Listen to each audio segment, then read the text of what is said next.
Hello friends, welcome to my YouTube channel. Friends, इस channel पे मैं आपको 8th क्लास का कंप्लीट मैथ्स पढ़ाऊंगा। अगर आपको 8th क्लास का कंप्लीट मैथ्स पढ़ना है तो आप प्लीज़ इस चैनल को सब्सक्राइब कर लें। चलिए आज शुरू करते हैं एक्सरसाइज 2.4 से question number 5। Shobo's mother's present age is 6 times Shobo's present age. देखिए, एक लड़का है, उसका नाम है शोबो। मान लीजिए ये शोबो है, इसका नाम शोबो है, और इसकी मम्मी है, ये शोबो की मम्मी है, तो ये लिख दिया मदर। अब क्वेश्चन कहता है कि शोबो की मम्मी की जो प्रेजेंट एज है ना, is 6 times Shobo's present age. तो मैं शोबो की प्रेजेंट एज को x मान लेता हूं, और क्वेश्चन के हिसाब से मम्मी की एज हो जाएगी 6x। क्वेश्चन का मतलब ये है कि शोबो की मम्मी की प्रेजेंट एज शोबो की प्रेजेंट एज से 6 टाइम्स है। तो अगर शोबो की प्रेजेंट एज x है तो उसकी मम्मी की प्रेजेंट एज 6x हो गई। आगे क्वेश्चन है, Shobo's age 5 years from now will be 1/3 of his mother's present age. कि 5 साल बाद शोबो की जो एज होगी ना, वो अपनी मम्मी की प्रेजेंट एज का 1/3 होगी। तो 5 साल बाद की अगर बात करें तो 5 साल बाद शोबो कितने का हो जाएगा। देखिए, 5 साल बाद इसकी जो एज है वो 5 साल बड़ी हो जाएगी, यानी x+5 हो जाएगा। तो 5 साल बाद शोबो इतना हो जाएगा, और ये जो एज है इसकी, ये मम्मी की प्रेजेंट एज का 1/3 होगी। मम्मी की प्रेजेंट एज तो आज की तारीख में 6x है, तो इसका 1/3 हो जाएगी शोबो की वो एज जो 5 साल बाद की होगी। तो सिंपल से ये इक्वेशन बन गई है। इस इक्वेशन से आप x की वैल्यू निकालेंगे और फिर व्हाट आर देयर प्रेजेंटेजेस, तो उनकी आपको प्रेजेंटेजेस पता चल जाएंगी। तो क्वेश्चन तो मैंने यहाँ समझा दिया है, इक्वेशन भी बन गई है। थोड़ा सा इसके अंदर आपको लैंग्वेज लिखनी पड़ेगी। Let Shobo's present age is equal to x years. कि मान लिया शोबो आज x ईयर्स का है, देन मदर्स प्रेजेंट एज, तो मम्मी की प्रेजेंट एज कितनी हो जाएगी, 6 गुना बड़ी है मम्मी, तो 6x हो जाएगा, तो 6x ईयर्स। अब आफ्टर 5 ईयर्स शोबोस एज कितनी हो जाएगी, शोबोस एज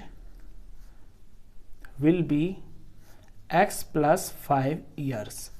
5 साल वो बड़ा हो जाएगा जितनी आज उसकी एज है। मान लीजिए x की जगह मैं 4 मान लूँ फॉर एग्जाम्पल, आज वो 4 साल का है, तो 5 साल बाद +5 हो जाएगा, यानी 9 साल का हो जाएगा, इस तरह से। अच्छा, इनके बीच में रिलेशन दिया हुआ है। ये जो शोबो की 5 साल आगे की एज है ना, इसमें ये रिलेशन दिया हुआ है कि 5 साल बाद शोबो अपनी मम्मी की आज की एज का 1/3 हो जाएगा। तो मम्मी की आज की जो एज है, प्रेजेंट एज है, वो तो 6x है, और इसका 1/3 यानी कि इसको मल्टीप्लाई करेंगे 1/3। तो ये जो मम्मी की 1/3 एज होगी, ये शोबो की 5 साल आगे वाली एज के बराबर होगी। इसलिए मैंने यहाँ पे इज इक्वल टू लगाया है। सिंपल सी इक्वेशन बनी है। यहां से x की वैल्यू निकालते हैं। चलिए, x की वैल्यू निकालने के लिए ये x+5 इज इक्वल टू, यहां से सॉल्व कर रहे हैं हम, तो 3 और 6 कट रहे हैं आपस में, 3 1 जार और 3 2 जार, तो इस तरफ तो कुछ नहीं बचा, सिर्फ 2x बच गया। अब x को हम लेफ्ट साइड में ले लेंगे, यहां पे x ऑलरेडी है, और राइट साइड में जो x की टर्म है इसे इधर ले आएंगे तो -2x, और नंबर्स को राइट साइड में रख लेंगे। तो यहाँ तो कोई नंबर है नहीं, जो लेफ्ट में नंबर है प्लस का 5, इसे इधर ले आएंगे तो ये माइनस में हो जाएगा। अब सॉल्व करते हैं। x 1 है तो 1 बार -2x, तो 1 में से जब 2 माइनस होगा तो माइनस का 1 बचेगा। कोफिशिएंट सॉल्व होते हैं हमेशा, तो -1x इज इक्वल टू -5, और वैल्यू तो x की निकालनी है ना, तो x को अकेला छोड़ेंगे, और यहाँ -5 के पास आके ये जो -1 है x का कोफिशिएंट, ये मल्टीप्लाई में है ना, तो इधर आके ये डिवाइड में हो जाएगा। और डिवाइड में कभी भी साइन चेंज नहीं होता, ना मल्टीप्लाई में होता है। तो x की वैल्यू आ गई -5/-1, माइनस से माइनस कट गया और जब 5 को 1 से डिवाइड किया तो ये 5 ही आया। तो ये जो x आया ये 5 आया। और x हमने किसे माना हुआ है? x माना हुआ है हमने शोभो की प्रेजेंटेज को। तो बस हमारे आंसर आ गए, यहाँ से आंसर है। दोनों की प्रेजेंटेज निकालनी है हमको, क्वेश्चन में लिखा हुआ है व्हाट आर देयर प्रेजेंटेजेस। देयर का मतलब है उन दोनों की निकालिए जिनकी क्वेश्चन में बात चल रही है। देयरफॉर शोभोज present age is equal to x मानी हुई है ना, तो इज इक्वल टू x और ये 5 है, 5 years. And mother's present age, मम्मी की प्रेजेंट एज 6x, तो 6x लिखेंगे पहले, तो फिर 6 में x की वैल्यू पुट करेंगे यानी कि 5, तो 6 5 30। तो मम्मी आज की तारीख में 30 साल की है और शोभो आज की तारीख में 5 साल का है।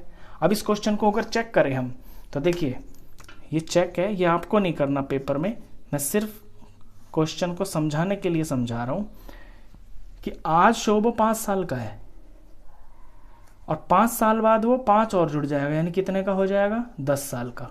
और मम्मी की आज की एज आई है 30 ईयर्स, तो 5 साल बाद जो शोभो 10 साल का हुआ तो अपनी मम्मी का 1/3 ही तो हुआ। 30 को 3 से डिवाइड करके 10 ही तो आया, यानी हमारे आंसर से एकदम परफेक्ट राइट है। ऐसे आप चेक भी कर सकते हैं। चलिए नेक्स्ट क्वेश्चन करते हैं। इसके बाद क्वेश्चन नंबर 6। क्वेश्चन 6 की लैंग्वेज है there is a narrow rectangular plot reserved for a school in Mahuli village. Mahuli एक गांव है, उसके अंदर एक पतला सा रेक्टेंगुलर प्लॉट रिजर्व रखा गया है स्कूल के लिए। The length and breadth of the plot are in the ratio 11:4। देखिए सबसे पहले तो जिसकी बात चल रही है वो आप फिगर बना लें, उससे क्वेश्चन समझने में बहुत आसान हो जाता है। यहां बात चल रही है एक रेक्टेंगुलर प्लॉट की, ये मैंने रेक्टेंगुलर प्लॉट बना लिया। ये स्कूल बनाने के लिए किसी गांव के अंदर छोड़ा गया है। अब रेक्टेंगुलर प्लॉट की जो लेंथ और ब्रेड्थ है उनका रेशियो दे रखा है, तो लेंथ 11 और रेशियो 4 ब्रेड्थ, यानी पहले लेंथ और ब्रेड्थ लिखा हुआ है ना और फिर 11:4 लिखा है, यानी लेंथ 11 है और ब्रेड्थ 4 है। और जब भी कोई चीज रेशियो में होती है तो हम उसके पास x लगा लेते हैं, क्योंकि इसका मतलब ये होता है कि x की जगह कुछ भी हो सकता है, यानी कि x की जगह अगर 5 होगा तो दोनों में ही 5 होगा, फिर दोनों 5 गुना हो जाएंगे, ये 55 हो जाएगा, ये 4 5 20 हो जाएगा, तो कुछ भी हो सकता है। ये रेशियो दी हुई है आपको। आगे क्वेश्चन है at the rate ₹100 per metre it will cost the village panchayat ₹75,000 to fence the plot. अब देखिए इस प्लॉट की फेंसिंग की गई है। फेंसिंग का मतलब है इसकी चारों तरफ कोई बाड़ लगाई गई है, जैसे कांटों वाले तार से लगा देते हैं ना, ताकि इसके अंदर कोई घुस ना पाए, कोई जानवर वगैरह कोई भी। तो विलेज पंचायत ने 100 रुपये प्रति मीटर के हिसाब से, यानी 100 रुपये लगे 1 मीटर तक इसकी बाउंड्री फेंसिंग करने के लिए। अब 1 मीटर में 100 रुपये लगे, ये रेट है, और टोटल रुपए जो खर्च हुए ना वो है 75,000, ये दिया हुआ है। आगे क्वेश्चन है what are the dimensions of the plot. तो इसकी डायमेंशंस क्या है? डायमेंशंस का मतलब है लेंथ कितनी बड़ी है और ब्रेड्थ कितनी बड़ी है, ये चीजें दी हुई हैं आपको, और लेंथ और ब्रेड्थ ही आपको निकालनी है। तो इस क्वेश्चन में हम यूज करेंगे ये जो कॉस्ट है ना और ये जो रेट है, कॉस्ट और रेट का यूज करके हम इस प्लॉट की पूरी पेरीमीटर निकाल लेंगे। पेरीमीटर का मतलब है यहां से लेके यहां तक इसकी पूरी बाउंड्री की लेंथ, और जब इसका पूरा पेरीमीटर ही निकल जाएगा तो फिर पेरीमीटर ऑफ रेक्टेंगल का फॉर्मूला लगा के हमें हमारे लेंथ और ब्रेड्थ भी पता चल जाएंगे। तो बेसिकली यहां से शुरू करेंगे इसको। तो सबसे पहले तो ये जो लेंथ और ब्रेड्थ है ना, इन्हें हम लेट कर लेते हैं क्योंकि ये रेशियो में दी हुई है। Let length and breadth are 11x and 4x। मैंने पहले लेंथ लिखा है फिर ब्रेड्थ लिखा है, तो लेंथ वाली चीज़ मुझे पहले लिखनी है और ब्रेड्थ वाली उसके बाद लिखनी है। अब यहाँ से हम करते हैं कि perimeter of rectangular plot, perimeter of rectangular plot, ये हो जाएगा जितना सारा पैसा इसकी बाउंड्री में लगा है, इसकी फेंसिंग में लगा है, यानी कि कॉस्ट डिवाइडेड बाय रेट, जिस रेट से लगा है। अब कॉस्ट है इसकी ₹75,000, इतने पैसे खर्च हो गए, और 1 मीटर में फेंसिंग करने का खर्च है ₹100, यानी ₹100 पर मीटर। तो इनको डिवाइड करके हमें ये पता चल जाएगा कि टोटल मीटर्स कितने हैं। भाई 1 मीटर का खर्चा ₹100 है और टोटल खर्चा हुआ 75,000, तो डिवाइड करके हमें मीटर्स पता चल जाएंगे ना कि कितने मीटर में तार लगा है या कितने मीटर में फेंसिंग हुई है, और वो ही उसका रेक्टेंगुलर प्लॉट का पेरीमीटर होगा। तो रुपीज से तो रुपीज कटा, नीचे के 2 जीरो से ऊपर के 2 जीरो कट गए, आंसर आया 750, और यूनिट बची आपकी मीटर। मीटर ही तो निकलेंगे आपके पेरीमीटर है तो 750 मीटर इस रेक्टेंगुलर प्लॉट का पेरीमीटर है। अच्छा, अब पेरीमीटर ऑफ रेक्टेंगुलर प्लॉट इतना है।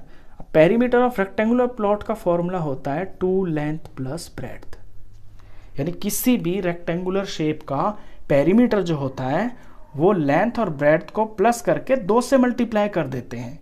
क्यों? 2 ही तो उसके अंदर लेंथ होती है और 2 ही ब्रेड्थ होती है।